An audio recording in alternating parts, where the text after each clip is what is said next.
시청자 여러분 안녕하십니까? 김준석 해설위원입니다. 겉으로 보기에 인도네시아 축구는 사상 첫 월드컵 본선 진출이라는 역사적인 꿈을 위해 모든 것을 쏟아붓는 것처럼 보입니다. 하지만 한 걸음 더 깊이 들어가 그 본질을 들여다보면 우리는 아주 심각한 질문을 던질 수밖에 없습니다. 과연 이들이 당장의 두통을 잡기 위해 결국 온몸을 망가뜨릴 수 있는 독한 약에 손을 대고 있는 것은 아닐까요? 오늘 저희는 인도네시아의 월드컵 전략을 분석하려는 게 아닙니다. 오히려 훨씬 더 위험한 귀화 중독이라는 심각한 병이 보내는 경고 신호와 그 증상에 대해 파헤쳐 보고자 합니다. 오늘 저희 분석의 도화선이 된 사건은 바로 인도네시아 현지 언론에서 전해온 충격적인 소식입니다. 잉글랜드 프리미어리그 세계 최고의 무대에서 뛰었던 수비수죠. 자이로 리데발트의 귀화 절차가 막바지에 이르렀다는 내용입니다. 크리스탈 팰리스에서 활약하며 한 시즌 리그 33경기를 소화했을 정도의 실력자입니다. 그런데 이게 끝이 아닙니다. 네덜란드 리그에서 뛰고 있는 공격수 마우루 제이스트라와 밀리아노 조나단 이 두 명의 선수까지 추가로 합류시킬 준비를 하고 있습니다. 물론 이 귀화 정책 우리에게 익숙한 신태용 감독 시절부터 꾸준히 추진되어 온 프로젝트입니다. 하지만 신태용 감독이 떠나고 클라이버르트 감독이 부임한 지금 이 정책은 단순히 대표팀 전력을 보강하는 수준을 넘어 완전히 다른 무언가로 변질되고 있습니다. 그야말로 브레이크 없는 폭주가 시작된 것입니다. 자, 이 위험한 상황을 제대로 이해하기 위해서는 지금 인도네시아 축구계에서 벌어지고 있는 이 단계적 변화를 하나하나 껍질을 벗기듯 파헤쳐 볼 필요가 있습니다. 첫째, 귀화 선수를 보는 입맛 자체가 완전히 달라졌습니다. 신태용 감독 시절을 한번 떠올려 보시죠. 그때의 목표는 명확했습니다. 인도네시아에 뿌리를 둔, 즉 혈통적으로 연관이 있는 젊은 선수들, 5년 10년 뒤 대표팀의 기둥이 될 수 있는 미래 자원들을 발굴하는 것이었습니다. 분명히 시간과 인내를 투자해 미래를 건설하는 아주 건강한 전략이었습니다. 하지만 지금은 어떻습니까? 이들이 노리는 선수는 28살의 자이로 리데발트입니다.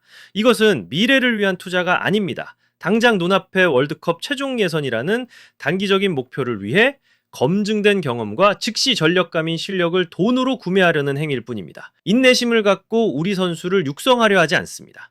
그저 가장 손쉬운 길, 쇼핑을 택한 겁니다. 이것이 무서운 선례가 되냐면 앞으로 대표팀의 어떤 포지션이 약해지면 국내 선수를 키울 생각은 하지 않고 혹시 외할머니가 인도네시아 출신인 유럽 선수가 또 없나 하고 쳐다보는 것이 가장 빠른 해결책이 되어버릴 것이기 때문입니다. 오른쪽 풀백이 약하면요. 인도네시아에서 외할아버지가 잠시 사업을 했던 네덜란드 선수를 찾아 나설 겁니까? 이것은 국가대표팀 운영이 아니라 판타지 게임에서 선수를 영입하는 것과 다를 바 없습니다. 그리고 이 중독은 필연적으로 두 번째 더 심각한 문제로 이어집니다. 바로 인력의 과다 복용입니다.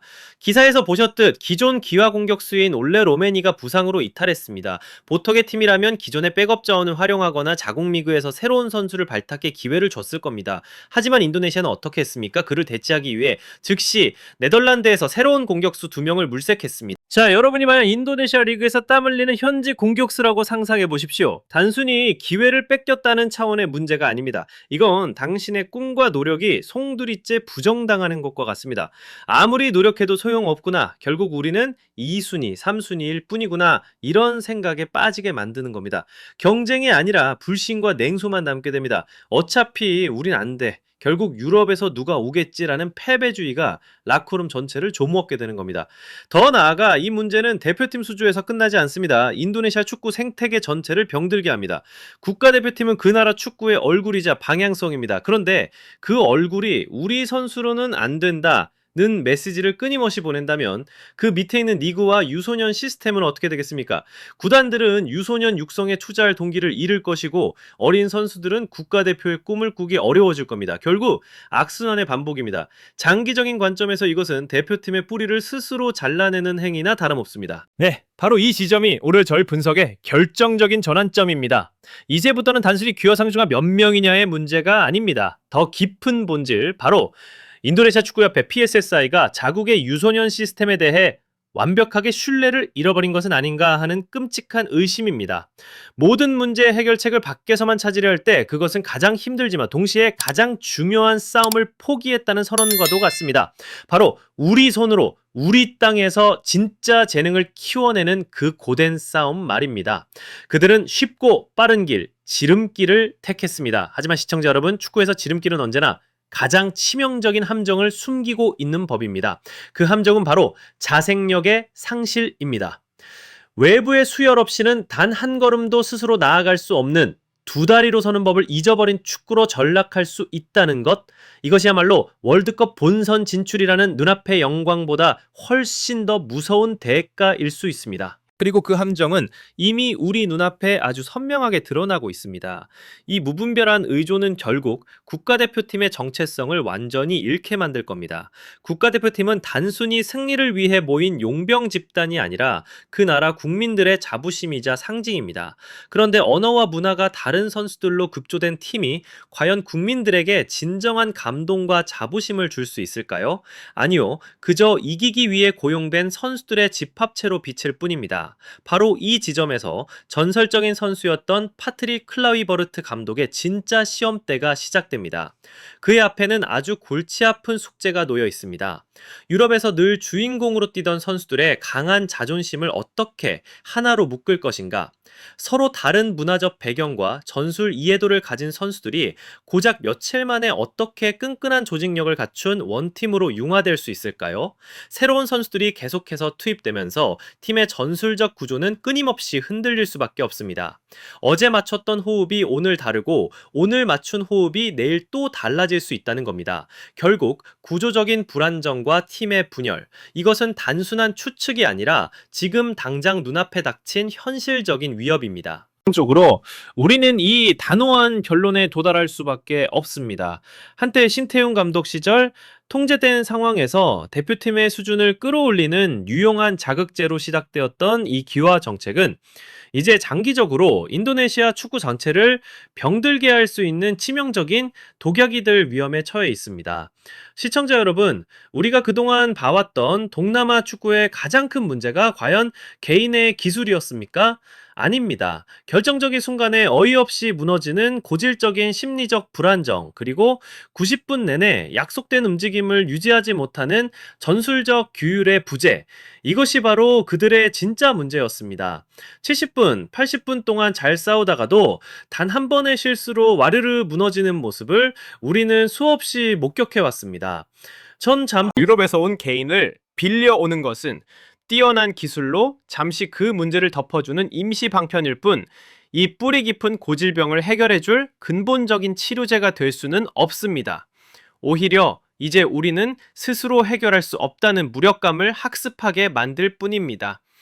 결국 이 정책은 인도네시아 축구를 점점 더 외부 수혈에 의존하게 만들고 더 약하게 만들며 종국에는 스스로의 두 발로 서는 법조차 잊게 만들 것입니다. 단기적인 성과에 취해 장기적인 자생력을 잃어버리는 것, 월드컵 본선 진출이라는 화려한 목표 뒤에 가려진 이것이야말로 인도네시아 축구가 마주한 진짜 비극일지도 모릅니다. 물론입니다. 귀화 중독으로 인도네시아의 월드컵 본선 진출이라는 꿈, 어쩌면 정말 이루어질 수도 있습니다. 당장 눈앞의 경기력은 분명 강해질 테니까요. 하지만 우리는 반드시 물어야 합니다. 그 대가가 무엇입니까? 역사상 첫 본선 진출이라는 단 한 장의 티켓과 자국 축구 시스템 전체의 영혼과 자생력을 맞바꾸는 것이 과연 옳은 선택일까요? 이것은 마치 미래를 위한 투자나 기술 개발은 등한시한 채 오로지 외부에서 비싼 완제품만 사와서 단기 실적을 올리는 기업과 같습니다. 당장은 화려해 보일지 몰라도 그 기업의 내부는 텅 비어버리고 결국 스스로는 아무것도 만들지 못하는 껍데기만 남게 됩니다. 축구 대표팀의 영혼이란 무엇입니까? 그것은 자국의 리그에서 땀 흘려 성장한 선수가 대표팀의 유니폼을 입고 뛰는 모습을 보며 우리 아이들이 나도 저 선수처럼 되고 싶다는 꿈을 꾸게 하는 것입니다. 인도네시아의 아이들은 과연 누구를 보며 미래의 국가대표 꿈을 키우게 될까요? 자국 리그의 스타입니까? 아니면 유럽 어딘가에서 온 잠시 머물다 갈 선수입니까? 물론 미래는 아무도 알 수 없습니다. 이 모든 것은 결국 시간이 답해줄 질문입니다. 하지만 저는 축구 분석가로서 이 화려한 발걸음 뒤에 드리워진 매우 불길한 경고의 그림자를 봅니다. 자, 이것이 저의 분석입니다만 시청자 여러분의 생각은 어떠십니까? 여러분들의 날카로운 의견을 댓글로 남겨주십시오. 그리고 앞으로 이어질 깊이 있는 분석들을 놓치지 않으시려면 구독과 좋아요 그리고 알림 설정까지 꼭 잊지 마시기 바랍니다. 지금까지 해설위원 김준석이었습니다. 감사합니다.